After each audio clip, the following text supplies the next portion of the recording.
This is the Wise Guy Radio Show, a podcast dedicated to educating and inspiring through conversations with today's top talents in the world of glass. We will be dissecting their journeys in hopes to deliver actionable content that you, the artist, can start implementing now, helping you grow not only as a creative spirit, but also a successful artistic entrepreneur. With a little organization, relationship building, and your artistic ability, you can obtain greatness. Climb aboard, whether an artist, retail owner, or enthusiast. We have a ton of fun in store for you. Welcome to the Wise Guy Radio Show. This episode of the Wise Guy Radio Show is sponsored by Wise Guy Media, a new company dedicated to showcasing the talents and offerings of their customers through podcasting, eye-catching graphics, logo, and customized web design. Established in 2015, Wise Guy Media is continuing to push the elements of web and logo design with outside-of-the-box ideas and up-to-date graphic-generating programs. Whether you want to launch your own podcast, need a website, or a new logo for your brand, they have all your needs covered to promote yourself and get your brand recognized in your industry. To see what they've been up to, check out their site, www.sonyermedia.com/wiseguy, for a sample of what they've been doing to help get this podcast off the ground. That's www.sonyermedia, SANYERMEDIA.com/wiseguy.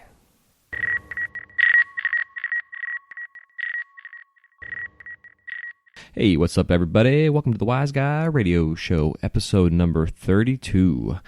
Thank you so much for tuning in. This is Jay Michael, your host, and I am absolutely flipping exhausted. But you know what? I'm here for you guys. I love the show. I love to put this out there. I'm a day late and a dollar short today, but I am just going to power through this and get on with the show. So that being said, thank you for tuning in, and I hope today's episode brings you happy hearts and hot torches and lots of glass being made in safe studios. I was going to cover this last couple of chapters of the audiobook, and then finalize it, and then get on to the next one and introduce and announce what the next one's going to be. But this week in particular, I have not had my phone on me or around me in enough space or time to really actually listen to the show, or to listen to the book and really focus on the last several chapters, take my notes, and then finalize the entire thing in one large conclusion. I have listened to it all the way through several times, but I really wanted to have it fresh in my mind, and that way also I can take notes while I'm listening to it. I was going to go buy the book, but the book at the 3 Barnes & Nobles that I went to in my area, in terms of the bigger bookstores, they were all sold out, which I was completely surprised. So I hope they have more on the way, but either way, I apologize for not following through with it today, but this next episode of 33, I will then conclude the book. And also, for that particular episode, I will be introducing our September Smoke Shop of the Month, who will be celebrating one of their anniversaries, who will be coming on Friday, the owner of this particular smoke shop. And we're also going to announce how you can now vote for your smoke shop that you like the best, in terms of your area, or just that you deal with as an artist or as a connoisseur where you purchase your glass from. It's going to be kind of a fun thing, and we're going to do a little voting system on our website at wiseguyradio.com, where we'll then, at the end of the month, we will pick the top 4 shops that were voted the most, and then out of those 4 shops, we'll then put those in a group and let you guys vote on that. And then we'll kind of go from there with it. We're going to try some different ways with about how to go about it. But it's going to be something fun, so just stay tuned for that. And to get on with the show, I wanted to discuss and kind of, I guess, put together the last 2 episodes of 30 and 31 with Luke Zimmerman, Esquire, and also Adrian Ladd, our favorite glassblower, bacon-faced lady out there, with the concerns that we talked about in both episodes between the liabilities in law and also with our health. So, for starters, on our next week's newsletter, I will have a little a pamphlet, I guess you'd call it, a little note on there that will be printable. You guys can just print the email out and then make copies of that particular slip. And every time you have a pipe, whether it's a large order or just one, make sure that this little note is put in every package that you send out. It's not going to necessarily keep you out of jail or cover all bases, but the idea is that at least we're starting the process of letting those out there know that what we're shipping is a legal item and not illegal until used illegally. a lot of shops in my area, like I've talked about in several shows, have liability waivers that they have you sign, saying that what you're purchasing this item for is not for illegal purposes. And because of this ignorance out there and the unfortunate laws we have to follow and abide by, we also have a fun, fucking stupid game that we got to follow too. So we might as well all play this game, but play the game in a professional and adult manner, in a sense. So that next week on next Monday, this will be available for you guys to print, and eventually we'll have it as a PDF download on the website as well, along with all the other forms which I have now put together. And Xavier and I have a schedule, so now we'll be moving forward with the website even more so. So stay tuned for all that update as well. But part of the thing too is, a lot of us like to take safety breaks in our studios, and the safety break portion, depending on who comes across, could be potentially trouble and a bad issue. So I'm going to say, just as a simple way of saying it, is do not mix business and pleasure in your studio. Make sure either you go out to your car, you take a drive, which sucks, but that or go home or what have you. If you're caught and you have a case or 50 or 100 items in your studio, whether they're completed or not, could all potentially become items of evidence and paraphernalia. And you don't want that. You don't want to have 100 counts of paraphernalia or whatever, because of the amount of time you could potentially be spending in jail. Unless, as of course, our laws change. But for right now, we have to deal with what we have to deal with. So that kind of back up on that whole thing to conclude it. Don't mix business and pleasure. Get the shit out your studio. Keep it in your vehicle or at your home. Another thing, too, with our studios is comes to our lighting and our ventilation. I've had couple of people contact me about eyewear, also about ventilation as well. I myself personally wear a Shade 3 Philips lens. We've done some research on different brands and what have you, and unfortunately, because of the brands having gone overseas, it's not as easy anymore to get a high-quality pair of glasses for a reasonable price. They're usually pretty expensive. And when I say pretty expensive, I'm talking like $150 plus. There's different brands out there that work with Philips and the other brands that make glasses. So you can shop around and stuff, but either way, definitely, as long as you have at least a Shade 3 in your studio that you're wearing, you'll be good to go. I find Shade 5s are a little bit too dark unless you're working with quartz or something of that nature, that it takes a lot more heat and also is way brighter.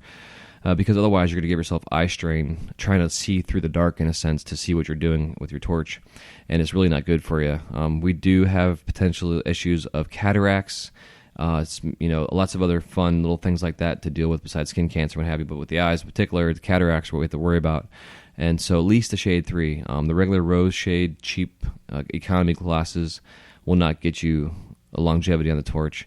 Whether you're working color or clear, it still is very bright, and you definitely want to take care of that. So if you do have the basic rose shade economy glasses, either spend another $100 and get a pair of Nectars or something of that nature around that price range, or you can also buy the flip-down shades that work as well. And there's also several different styles and models out there that if you wear glasses, you can get those that'll actually go around your glasses. So there's something to think about with that. As far as ventilation goes, we at our studio have an HVAC system, which is basically a full hood system, evacuating the shitty air out of the studio and the heat out to the outside. Which once that's up and running, it's going to be freaking amazing because the entire studio now will be ventilated. But if you're in your garage or in a small room out the back of your house or what have you, there's a couple different ways of going about it, but the most important thing that you do is make sure that you actually are inside of a box. Whether it's wall-to-wall or if you have to actually build a space in the middle that has walls on 3 sides, that is the top, or actually 4 sides, it's the back, the top, and 2 sides. You can have those side walls so that they're a little bit further up on your bench. Say your bench is 48 inches deep. It's a 48 by 48 bench, say. 24 inches at least away from you is probably the furthest that you want to have. But you can also extend the top up a little bit further over, closer to your head, so that if anything goes up, it gets caught in that ceiling area cavity, and then gets ventilated out. Because the whole idea is that if you have a focused area, a square basically that you're inside of, you create more of a funnel for the air to come through and have better flow. Compared to where if you just have a fan and a window and you're in a large space, you're also removing the air from everywhere, all the space around you, but it's not a focused suction that's right in front of you, which is what you need, whether it's you're dealing with your silica dust, any kind of gas off, propane, oxygen, the metals in your color. If you're using silver and gold for fuming, all that jazz, it all really gets focused and gets the hell out in front of you. A good way to test to make sure you do have good ventilation is to get like an incense stick. Sometimes people use smoke bombs in their studio to really get a full picture of what the ventilation looks like, and it's not a bad idea. 4th of July is always around. You guys can get them pretty reasonably from certain places, especially depending on what state you're in. Or like I think the Army Navy stores may carry them as well. But a smoke bomb really in your studio is a good way to see whether or not you have proper ventilation in the entire space. But that's kind of overboard as well. Piece of newspaper, just light it, catch it on fire. The idea is just to create enough smoke that you can put in front of, basically on top of your torch, and see what kind of draw you have more or less coming from the area that's going to be from your face to your torch. If you have a fan blowing on you, even sometimes that isn't good because that can screw up the ventilation flow that's around your body. But there's different ways to go about it. Look up ventilation stuff on Google. I know there's all kind of boxes out there. There's fume boxes that scientists use for laboratories. This is all kind of shit out there. So just want to put that out there. Just kind of thinking about some stuff, and hopefully in the end you understand what I'm saying. The two main most important things: do not miss business and pleasure. And also, if you're going to be building a bench or have studio space around your house, in a studio space in a garage, or you're working in another studio space and they don't have this set up, see if you can set up a box around your space. It's really going to help you out tremendously.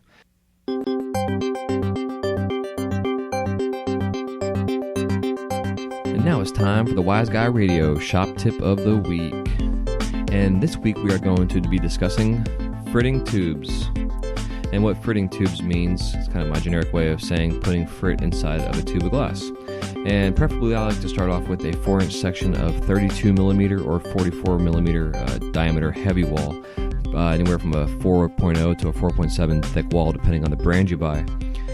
With my point pulled, I'll then punty up to the center of the point and remove my handle or my blowpipe. So now I have just a point that's attached to an opened, flared out piece of tubing. Now, before you do all this shit, what you got to do first, most important, is make sure you have some blowpipes that are all prepped up, ready to go with a nice flare, so they are ready to be available to use. Preferably also having that end that you flared in your kiln waiting for you, because sometimes when you go to get it from cold to hot, because you need to get this thing on right away, you could potentially crack the blowpipe, and then you got to go grab the next one, or whatever. So, again, make sure that's prepped up. Now that you have your tube all opened up and attached to a point or to a punty, go ahead and get that bad boy hot, but don't get it hot enough to where it starts to move on you. You want to just kind of get it warm so it doesn't crack. Also remember that your punty size should be around a 10 mil. That way you can warm this bad boy up and not worry about losing your punty on your end of your pipe and getting too hot. If it's too thin, the heat base for your punty is going to obviously get a little softer than the tube itself, and then you can lose it. Whether it falls off the punty, your punty gets floppy on you, there's all kind of bullshit you can do it. So at this point in time, also what I like to do to dump my frit in, I've got two options. One is I have a frit tray that I use. The frit tray is kind of a half cone or half cylinder shape. Makes it easy to pour. But if you want to do multiple colors or multiple layering of color in your tubes, an idea that we like to do, friends of ours over at Zen Glass showed us this, is to take your cap off your frit, and with a piece of 9.5 blowpipe or 12 mil also, you can do a little flare so you have like a nice flat Maria at the bottom of one side. Preferably this whole thing needs to be about 3 inches long. And you get the one end hot that you did not flare open, and you punch it through the cap. And by doing that with the Maria from the bottom of the cap, you get it hot, melt a hole in it, and push it through. And then you can get some tape or something like that, or even some glue if you need to, and you can keep that attached to inside the cap. And then you can just dump your frit through that piece of glass tubing into whatever glass your vessel you have prepped up, if that makes any sense. Like I said, I'm tired, guys, so I apologize for this, but you get the idea. I'll do some drawings and have some diagrams and pictures on the next week's newsletter as well. But ideally, then you, if you want to do single color frit drops, you can just heat up a whole point, get it warmed up, pour your frit into it. Then at the very end of the opening of where the tubing is, where I generally start, and I'll just kind of heat that up there, and then work my way down to where my point is, or my punty's attached. And then what you can do at that point in time, when you have a nice coating, what I typically will then do is hold my tube over my frit tray, with my puntee attached to it, and I'll tap it with my tweezers or a graphite tool, and that'll knock out any excess frit that you have in there. Because sometimes if you have any excess frit that's floating around and you go to put a blowpipe on there, you don't realize you have some loose particles, and sometimes those hot particles will actually go down the blowpipe, and it can burn your hand, or even worse is if you don't have a blowhose attached, they can also burn your mouth. And then if you do have a blowhose attached, they can also burn your things, your tools and your joints and your hoses and your little caps and stuff. So, but ideally, once you have, if you're doing a single color, there's other ways you can do too. If you have a smaller flame, like for the Carlisle or whatever torch you're using, you can actually heat up bands on the tube, if that makes any sense. Just kind of go on a circular motion and make a band, and you can actually, with that band, just have rings of color because you've heated a certain spot, and the glass is going to stick to that. So you can do say you want to do, red and black. So you can literally go in there, do the black first, make sure your black stripes are in there. Again, tap out any extra stuff. Do one stripe at a time. Do a stripe heat, pour your frit in there, let it keep rolling around while you're focused on that one little spot, and then it'll stick to it. Knock out the excess frit, go on to the next spot, and keep doing that over and over until you're happy with how many stripes you want, depending on the base and size of your tubing. And then you go behind that, you can pour in your red frit, and then heat the whole thing up, and the red will hopefully fill in the gaps. It'll cover the black as well, with no big deal. And now you have a cool little kind of pattern, piece of tubing prepped up. But once you get your pattern worked or color laid, what have you, and you've knocked out your access, you then will get the opening of the tube hot again, and have your blowpipe ready. Out of the kiln or off your bench, warm it up, get it hot, stick it to it, by attaching your blowpipe like you normally would to any kind of seal, any kind of, and then clean that up real nice, blow a little bit of air into it with the blow hose, and then go from there with prepping it up, whether you want to pull it down to a tube, remove them from Calmo sections, shape it into a pipe. A lot of times too, you can pull it down, if you say you do have like a 6-inch section, you can frit it all up nice and clean, stretch it out to about 10 inches, and then like last week's tip where I was talking about how you can make multiple pipes out of one section of glass, now you have a large section of frit tubing already prepped up, and then you can shape out like 3 or 4 chillums on there, or 2 or 3 spoons, depending on what your proportions are. So yeah, there you go. A lot of rambling on. Exhausted. Thanks for bearing with me. And that was your Wise Guy Radio shop tip of the week.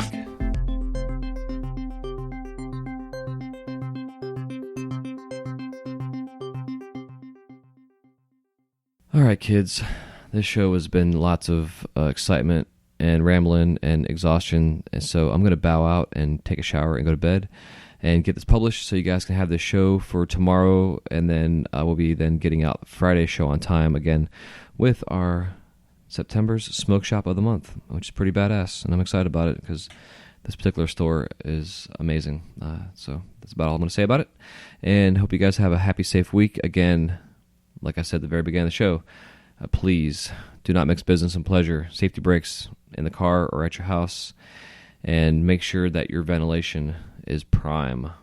Do smoke tests, incense, sage, sticks, whatever you got to do. Make sure you stay healthy, guys. We want y'all to be doing this for a long, long time, and I don't want to see this huge outbreak.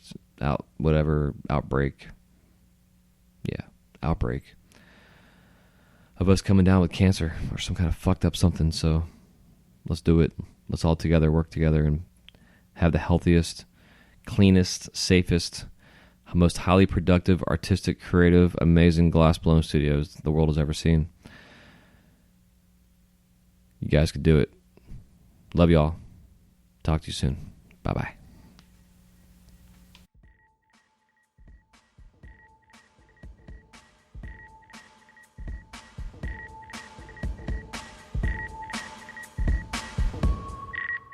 Thank you guys so much for listening to this episode of the Wise Guy Radio Show. If you have any questions, comments, or remarks, please leave them in the show notes page area where it says comments. We'll see you soon. Have a wise night.